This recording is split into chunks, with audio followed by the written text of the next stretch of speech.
ಇಂದಿನ ವಿಡಿಯೋದಲ್ಲಿ ನಾವು 6ನೇ ತರಗತಿಯ ವಿಜ್ಞಾನ ವಿಷಯದ 20 ಅಂಕಗಳಿಗೆ ಪಾಠ ಆಧಾರಿತ ಘಟಕವಾರು ಕಿರುಪರೀಕ್ಷೆ 2026-27ನೇ ಸಾಲಿನಲ್ಲಿ ಅಧ್ಯಾಯ 3 ಮನದುಂಬಿದ ಊಟ ಸ್ವಸ್ಥ ಶರೀರಕ್ಕೆ ಸೋಪಾನ ಎಂಬ ಅಧ್ಯಾಯದಲ್ಲಿ ಮಾದರಿ ಪ್ರಶ್ನೆ ಪತ್ರಿಕೆಯನ್ನು ನೋಡೋಣ. ಮೊದಲಿಗೆ ನಾವು ಪ್ರಶ್ನೆ ಪತ್ರಿಕೆಯನ್ನು ಗಮನಿಸೋಣ. ಇಲ್ಲಿ ಒಟ್ಟಾರೆಯಾಗಿ ನಾವು 20 ಅಂಕಗಳಿಗೆ 4 ವಿಭಾಗಗಳಿದೆ. ನೀವು ಇಲ್ಲಿ ಗಮನಿಸಬಹುದು. ಮತ್ತು ನಿಮಗೆ PDF ಬೇಕಿದ್ದರೆ ಕಮೆಂಟ್ ಸೆಕ್ಷನ್ನಲ್ಲಿ ಕಮೆಂಟ್ ಮಾಡಿ, ಲಿಂಕ್ ಕಳಿಸಲಾಗುವುದು.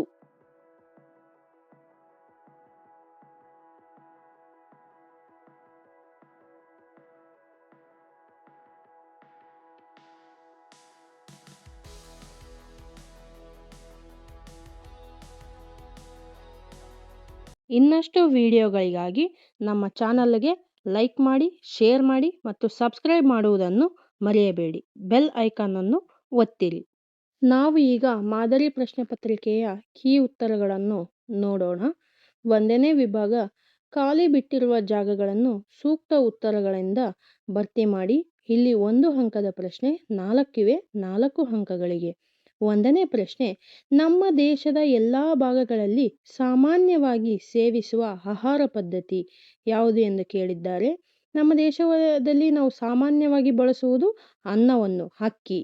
ಸಂಕೀರ್ಣ ಕಾರ್ಬೋಹೈಡ್ರೇಟ್ಗೆ ಒಂದು ಉದಾಹರಣೆ ಪಿಷ್ಟ. 3ನೇದು, ಬಳಕೆಯಾಗದ ಕಾರ್ಬೋಹೈಡ್ರೇಟ್ ದೇಹದಲ್ಲಿ ಡ್ಯಾಶ್ ರೂಪದಲ್ಲಿ ಸಂಗ್ರಹವಾಗುತ್ತದೆ, ಕೊಬ್ಬಿನ ರೂಪದಲ್ಲಿ ಸಂಗ್ರಹವಾಗುತ್ತದೆ. 4ನೇದು, ಸಕ್ಕರೆ, ಜೇನುತುಪ್ಪ, ಕಬ್ಬಿನ ಹಾಲುಗಳಲ್ಲಿರುವ ಪೋಷಕಾಂಶ ಯಾವುದು ಅಂತ ಕೇಳಿದ್ರೆ ಕಾರ್ಬೋಹೈಡ್ರೇಟ್ಸ್. 2ನೇ ವಿಭಾಗ, ಈ ಕೆಳಗಿನ ಪ್ರಶ್ನೆಗಳಿಗೆ 1 ವಾಕ್ಯದಲ್ಲಿ ಉತ್ತರಿಸಿ. 1 ಅಂಕದ ಪ್ರಶ್ನೆ 2 ಇವೆ, 2 ಅಂಕಗಳಿಗೆ. 5ನೇ ಪ್ರಶ್ನೆ, ಟೊಮ್ಯಾಟೊ, ನೆಲ್ಲಿಕಾಯಿ, ನಿಂಬೆ, ಕಿತ್ತಾಳೆ, ಸೀಬೆಕಾಯಿ, ಹಸಿರು ಮೆಣಸಿನಕಾಯಿ ಮುಂತಾದವುಗಳಲ್ಲಿ ಸಮೃದ್ಧವಾಗಿರುವ ವಿಟಮಿನ್ ಯಾವುದು ಅಂದರೆ ವಿಟಮಿನ್ ಸಿ. 6ನೇ ಪ್ರಶ್ನೆ, ಪೊಟ್ಟಣ ಕಟ್ಟಿದ ಆಹಾರ ಪದಾರ್ಥಗಳು ತಮ್ಮ ಪೊಟ್ಟಣದ ಮೇಲ್ಭಾಗದಲ್ಲಿ ಯಾವ ಮಾಹಿತಿಯನ್ನು ಹೊಂದಿರಬೇಕು? ಅಂದರೆ ನಾವು ಯಾವುದೇ ಒಂದು ಪೊಟ್ಟಣವನ್ನು ತೆಗೆದುಕೊಂಡರೆ ಅದರ ಮೇಲೆ ಏನಿರಬೇಕು ಮಾಹಿತಿ ಅಂದರೆ ಪ್ರತಿ ಪೋಷಕಾಂಶದ ಹೆಸರು ಮತ್ತು ಅದು ಎಷ್ಟು ಪ್ರಮಾಣ ಇದೆ ಎಂದು ಕೊಟ್ಟಿರಬೇಕು. 3ನೇ ವಿಭಾಗ, ಈ ಕೆಳಗಿನ ಪ್ರಶ್ನೆಗಳಿಗೆ ಉತ್ತರಿಸಿ. 2 ಅಂಕದ ಪ್ರಶ್ನೆ 5 ಇವೆ, 10 ಅಂಕಗಳಿಗೆ. 7ನೇ ಪ್ರಶ್ನೆ, ಸಾಂಪ್ರದಾಯಿಕ ಮತ್ತು ಅನುದಾನಿಕ ಪಾಕ ಪದ್ಧತಿಗಳ ನಡುವಿನ ಕನಿಷ್ಠ 2 ವ್ಯತ್ಯಾಸಗಳನ್ನು ತಿಳಿಸಿ ಎಂದು ಪ್ರಶ್ನೆ ಇದೆ. ಮೊದಲಿಗೆ ಸಾಂಪ್ರದಾಯಿಕ ಪಾಕ ಪದ್ಧತಿ, ಆಧುನಿಕ ಪಾಕ ಪದ್ಧತಿ. ಸಾಂಪ್ರದಾಯಿಕ ಅಂದರೆ ಹಳೆ ಕಾಲದಲ್ಲಿ ಬಹುತೇಕ ಅಡುಗೆಯನ್ನು ಒಲೆಯಿಂದ ಮಾಡಲಾಗುತ್ತಿತ್ತು. ಆದರೆ ಈಗ ಆಧುನಿಕದಲ್ಲಿ ಏನಿದೆ, ಗ್ಯಾಸ್ ಸ್ಟವ್ ಇದೆ. ಬಹುತೇಕ ರುಬ್ಬುವಿಕೆಯನ್ನು ಕಲ್ಲು ಬಳಸಿ ಹರಿಯುತ್ತಿದ್ದರು.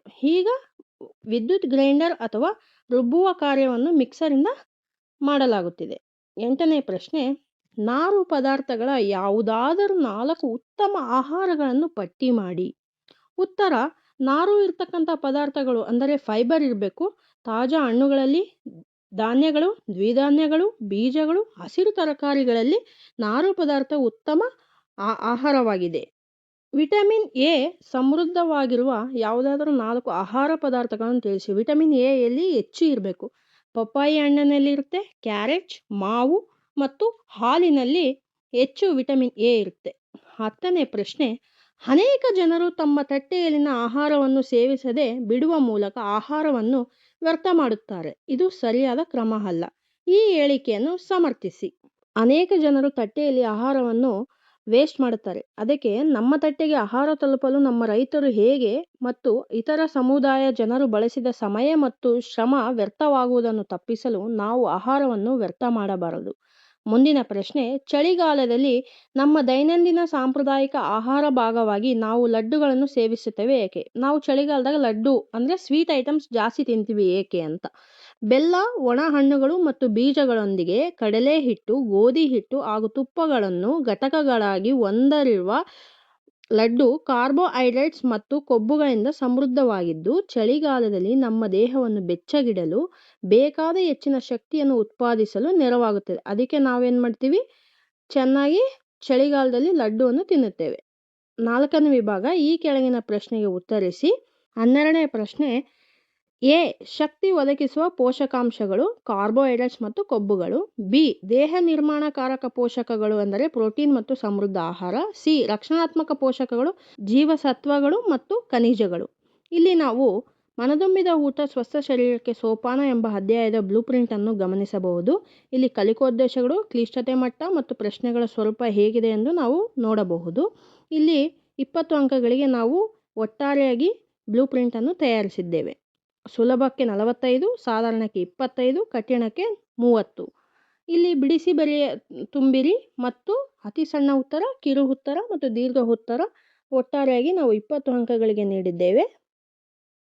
ನೀವು ಇಲ್ಲಿ ಮತ್ತೊಮ್ಮೆ ಬ್ಲೂಪ್ರಿಂಟ್ ಮತ್ತು ಕ್ವಶನ್ ಪೇಪರನ್ನು ಗಮನಿಸಬಹುದು.